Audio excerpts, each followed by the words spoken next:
Ella eligió la cena de su jefe en lugar de nuestro aniversario, así que hice una salida silenciosa que nunca olvidará. Las velas se apagaron solas. En un minuto parpadeaban sobre comida intacta y una botella de vino sin abrir.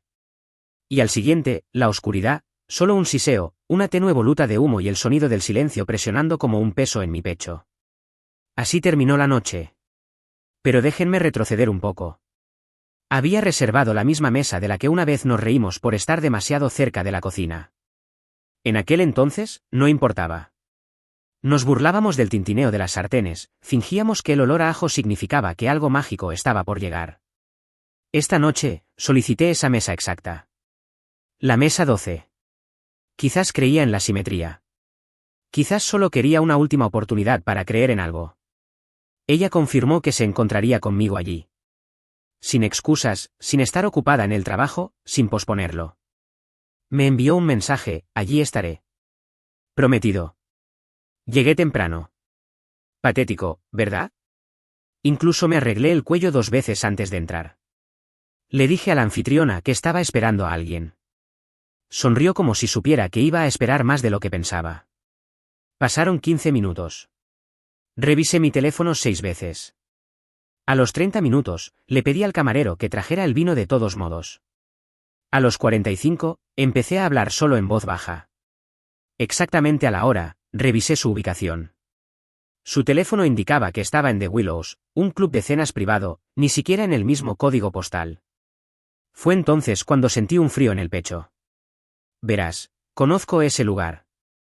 Joel, el hombre al que ella solo se refiere como mi jefe, organiza sus cenas especiales allí. Solo por invitación. Ni cónyuges, ni acompañantes, solo creativos de alto nivel y mentes estratégicas, como lo llamó una vez. Aparentemente, después de 10 años, yo no cuento como estratégico. Me quedé mirando la vela parpadeante, que ahora chisporroteaba. Mi reflejo en la copa de vino parecía ajeno. Mis palmas estaban sudorosas, pero no de ira, sino de vergüenza. El tipo de vergüenza que sientes cuando la verdad llega.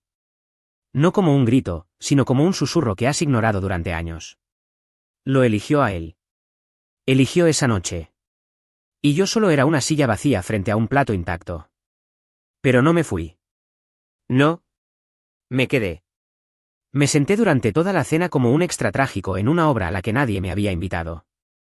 Incluso di una propina generosa, como un tonto orgulloso de fingir que todo estaba bien. Y luego, cuando finalmente me levanté y pagué, salí sin llevarme el vino, el postre, ni siquiera el anillo que había traído para volver a pedirle matrimonio. Sí. Había planeado pedirle que renováramos nuestros votos, como un tonto. Ese anillo se quedó en la mesa, justo al lado de la vela que se derretía. Y mientras me alejaba, supe que aquello no era el final de una cena. Era el comienzo de mi salida.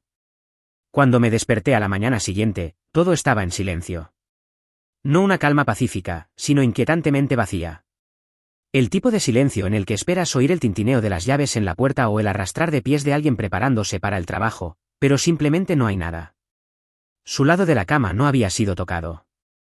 Las mantas seguían metidas como en un escaparate. La miré durante un rato, preguntándome cuánto tiempo había pasado realmente desde que durmió a mi lado. ¿Una semana? ¿2? ¿Más? No preparé café. No revisé mi teléfono. No me lavé los dientes. Simplemente me quedé en medio del salón, mirando todas las piezas de nuestra vida que se habían convertido en ruido de fondo. Su esterilla de yoga en la esquina, una planta que juró que regaría y olvidó. La tarjeta de aniversario que compré 2 semanas antes, todavía guardada en un cajón, sin abrir, sin leer. Fue entonces cuando empecé a recoger. No a empacar, a recoger. Caminé de habitación en habitación como si estuviera en un museo dedicado a una vida que nunca me perteneció del todo. Descolgué la foto de boda enmarcada, esa en la que ella tenía la mano sobre mi pecho como si yo fuera su ancla. La miré durante mucho tiempo antes de envolverla en una sudadera y meterla en una bolsa de lona. Sin maletas, sin cajas, solo las cosas que me recordaban quién era yo antes de que ella me convirtiera en alguien desechable. El portátil, mío. Los auriculares que nunca usó, míos. La tarjeta de cumpleaños de mi madre que dejó en el cajón de la cocina como si fuera basura, mía. Empaqué como si estuviera borrando mi existencia del apartamento en cámara lenta, no para castigarla, sino para no dejar rastro de mí. Antes de irme, entré en su despacho en casa. No había estado allí en semanas. Esa habitación se había vuelto sagrada, prohibida. Afirmaba que era su zona de concentración. Yo solía bromear diciendo que era el santuario de Joel. Ella no se reía. Coloqué un único objeto sobre su escritorio, una foto impresa de nuestra luna de miel, boca abajo, con una nota adhesiva amarilla que decía, por si olvidas lo que dejaste atrás. Y luego cerré la puerta con llave y dejé las llaves dentro del buzón. Sin aviso, sin pelea, sin despedida. Ni siquiera se daría cuenta de que me había ido. No hasta que necesitara algo de mí. Para cuando se dio cuenta de que me había ido, el sol ya había empezado a ponerse. Lo sé porque la primera llamada llegó a las 6:03 de la tarde. No contesté. Tampoco la segunda ni la tercera.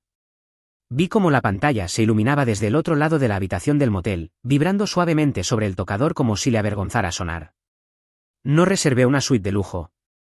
Ni un balcón con vistas a la playa, solo una habitación de $59 la noche con una luz fluorescente parpadeante en el baño y papel pintado despegándose cerca del techo. Pero por primera vez en meses, no me sentí invisible. Me sentí borrado. Y eso, de alguna manera, era mejor. El mensaje de voz que dejó después de la cuarta llamada perdida fue el que se me quedó grabado. Curtis, ¿dónde diablos estás? ¿En serio cogiste tus cosas y desapareciste en un día de semana? La forma en que lo dijo, como si fuera un niño que había hecho una rabieta y necesitaba un regaño, hizo que algo se retorciera dentro de mí.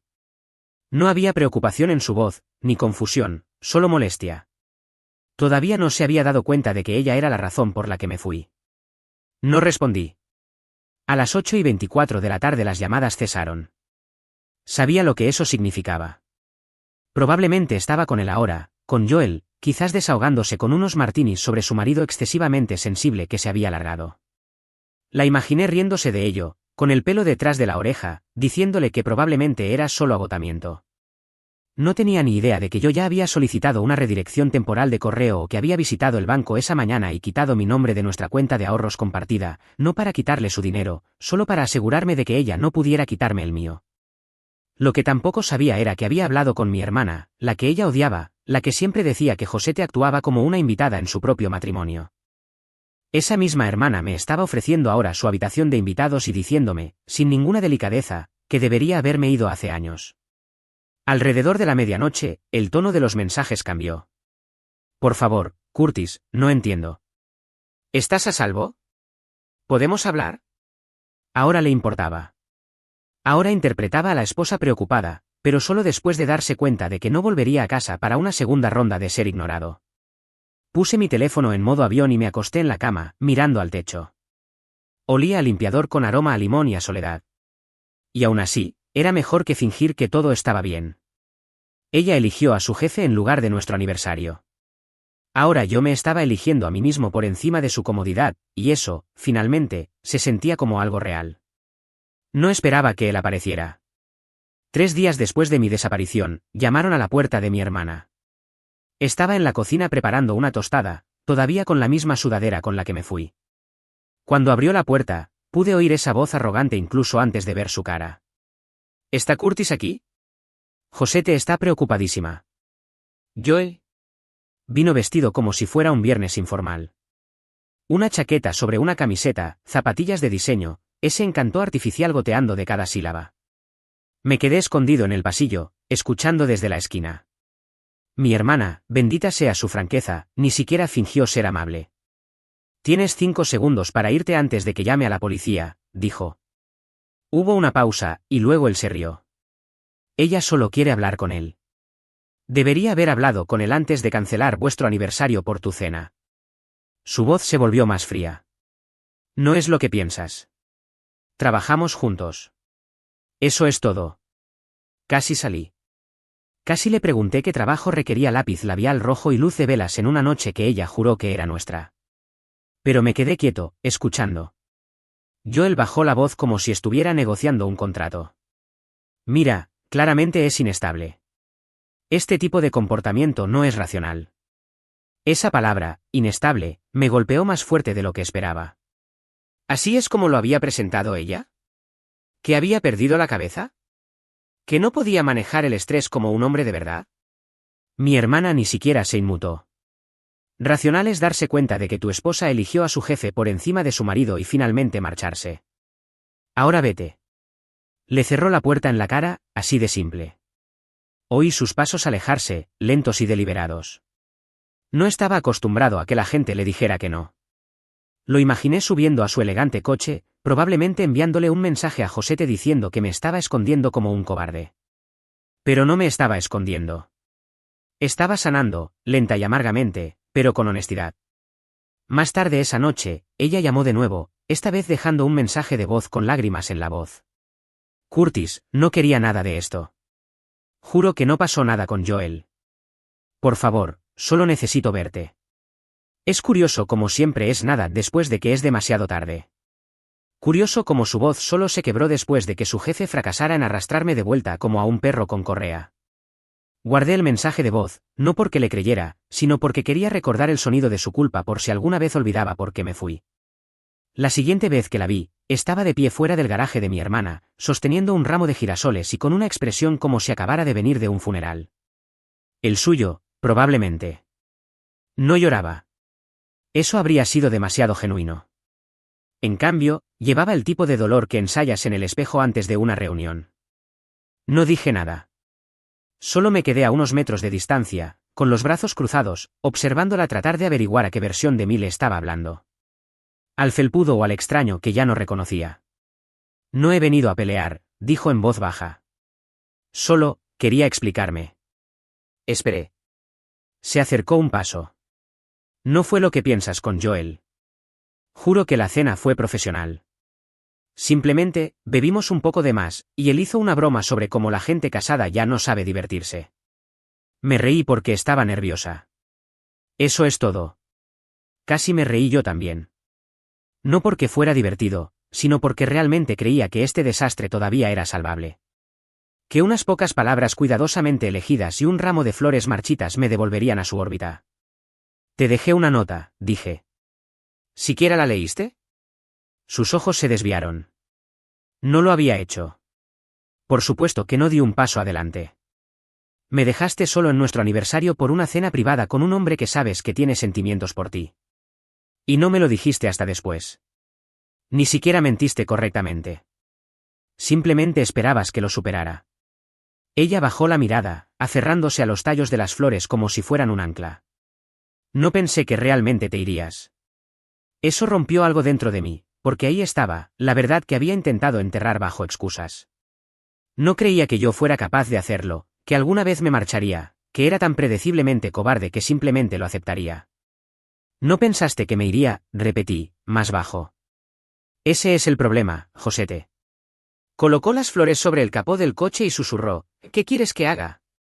Negé con la cabeza. Deberías haber preguntado eso antes de la cena con él. No después del postre. Luego volví a entrar. No miré hacia atrás porque, por primera vez en nuestro matrimonio, yo tenía la última palabra. Y no la iba a desperdiciar en un discurso que ella, de todos modos, no escucharía. Debía haber sabido que no me dejaría desaparecer en silencio. Esa simplemente no es Josete. Para alguien tan pulcra en la superficie, es un caos cuando las cosas no salen como ella quiere. Y 3 días después de que su disculpa no le valiera la redención, la historia comenzó. Empezó con amigos en común enviándome mensajes con preguntas extrañas. Oye, amigo, ¿todo bien? José te dijo que estás pasando por algo. O peor, nos dijo que has estado teniendo como una crisis de identidad. Esa casi me hizo reír. No tardé mucho en darme cuenta de que estaba tejiendo una narrativa. Una en la que ella era la esposa preocupada y yo el inestable. La versión en la que me alejé de nuestra vida sin previo aviso. Donde luchaba con la presión y quizás incluso inventaba problemas que no existían. Control de daños clásico. Josete siempre había sido buena leyendo el ambiente, especialmente cuando estaba perdiendo el control. Sabía cómo ofrecer la suficiente verdad para que la mentira pareciera cómoda. Y ahora me estaba pintando como alguien impredecible, posiblemente incluso un poco roto. El triste marido que no podía soportar el éxito de su esposa. La peor parte es que la gente le creyó. No todos, pero los suficientes. Sus compañeros de trabajo, los que apenas sabían mi nombre, de repente publicaban cosas sobre apoyar a las mujeres fuertes y estar al lado de quienes elevan a los demás, incluso cuando duele. Sutil, pasivo-agresivo y muy propio de su círculo. Mi propio primo llamó y dijo, podrías habernos dicho que te sentías abrumado, amigo. Abrumado. Quería gritar, pero ¿qué demostraría eso? Que ella tenía razón. Así que, en lugar de eso, hice lo único que aún no había intentado. Nada. Ninguna refutación. Ninguna publicación en Facebook. Ninguna contranarrativa. Solo silencio. Que adivinaran. Que ella se retorciera. Porque cuanto más tiempo permanecía en silencio, más intentaba ella llenar ese silencio. Y más obvio se hacía que estaba ocultando algo. Sabía que se desmoronaría. Simplemente no sabía que tan pronto. No fui yo quien la expuso. Necesito dejar eso claro. Tenía todas las razones para hacerlo. Claro, tenía la cronología, las mentiras, los recibos, tanto literales como emocionales, pero todavía no podía decidirme a encender la cerilla. Incluso después de todo lo que dijo sobre mí, como me pintó como emocionalmente errático e ingrato por todo lo que ella sacrificó, podría haber enterrado su reputación con un solo clic. Pero no lo hice. Alguien más lo hizo. Fue una foto borrosa tomada desde el otro lado de la azotea de The Willows. Alguien debió estar sentado en una mesa en el nivel superior y la publicó sin darse cuenta de lo que estaba capturando. Josete y Joel, inclinados el uno hacia el otro, la mano de él descansando con demasiada comodidad sobre la rodilla de ella. La cabeza de ella echada hacia atrás en una carcajada. No era una cena profesional, ni una conversación de negocios. Parecía una cita, porque lo era. La publicación ni siquiera era sobre ellos. Era parte de un carrusel más grande de fotos del restaurante. Almohadilla vibras de azotea y almohadilla celebración de equipo. Pero en el momento en que alguien de nuestro círculo social la vio y amplió la imagen, se extendió como la pólvora. En un día, 4 personas me enviaron mensajes en privado. 2 se disculparon. Uno me envió la imagen sin palabras, solo una larga pausa de simpatía digital, y otro dijo, lo siento. Debería haberte creído antes. Eso me golpeó fuerte. Mientras tanto, Josete guardó un silencio absoluto. Ni publicaciones crípticas, ni disculpas públicas, solo silencio, lo que me lo dijo todo. Ya ni siquiera intentaba negarlo, solo esperaba que pasara, que la foto fuera olvidada, que la gente siguiera adelante. Pero ya era demasiado tarde. Su imagen cuidadosamente construida de fortaleza, lealtad y empoderamiento se estaba derrumbando bajo el peso de su propia actuación. La mujer que una vez entraba en las salas de juntas con un aplomo inquebrantable ahora era objeto de susurros en su propia oficina. No por mi culpa, sino porque subestimó el poder de la verdad cuando se filtra por sí sola. Y por primera vez desde que me fui, no me sentí amargado. Me sentí reivindicado. No porque la gente supiera la verdad, sino porque nunca tuve que gritar para demostrarla. Josete intentó contactarme de nuevo la semana pasada. Su nombre apareció en mi teléfono como un fantasma que aún no sabía que estaba muerto. Esta vez, el mensaje fue corto. Te echo de menos. Solo dime qué necesitas de mí. Por un segundo, casi le respondí algo. No porque quisiera, sino porque una pequeña y cansada parte de mí todavía necesitaba un cierre. Pero entonces me di cuenta de que ya lo tenía. Porque para entonces, ya no estaba en la habitación de invitados de mi hermana. Me había mudado a un pequeño apartamento al otro lado de la ciudad. Nada lujoso, un estudio con suelos que crujen y ventanas con la pintura desconchada. Pero era mío. Mi nombre en el contrato de alquiler. Mi música sonando en los altavoces. Mi desayuno en la estufa. Sin tensión en el aire. Sin esperar a ser notado. Solo paz. Había empezado a arreglar aparatos electrónicos viejos de nuevo. No porque tuviera que hacerlo, sino porque me gustaba. Hay algo en desmontar cosas rotas y descubrir cómo volver a armarlas que me hacía sentir que todavía tenía algo de control.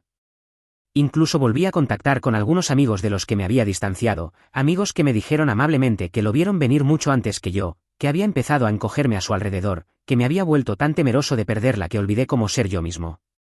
Y ahora camino más erguido. Hablo más despacio. Vuelvo a ocupar mi espacio, aunque solo sea en un pequeño y tranquilo apartamento con un wifi terrible. Josete todavía está intentando limpiar el desastre. La gente sabe que su imagen se resquebrajó, pero yo no ayudé a que se desmoronara. No necesitaba venganza ni drama. Solo necesitaba irme. Eso fue suficiente. Porque a veces, lo más poderoso que puedes hacer no es quemar puentes. Es cruzarlos silenciosamente y no mirar nunca atrás. A cualquiera que esté escuchando, si alguna vez has encendido velas para alguien que no apareció, si alguna vez has celebrado solo, te han mentido con una sonrisa o te han hecho sentir pequeño solo para mantener la paz, no eres débil. Solo estás esperando recordar quién eres de nuevo. Gracias por estar aquí en Confesiones de Reddit. Comenta abajo. ¿Alguna vez has dejado una relación sin buscar venganza, solo por tu propia paz?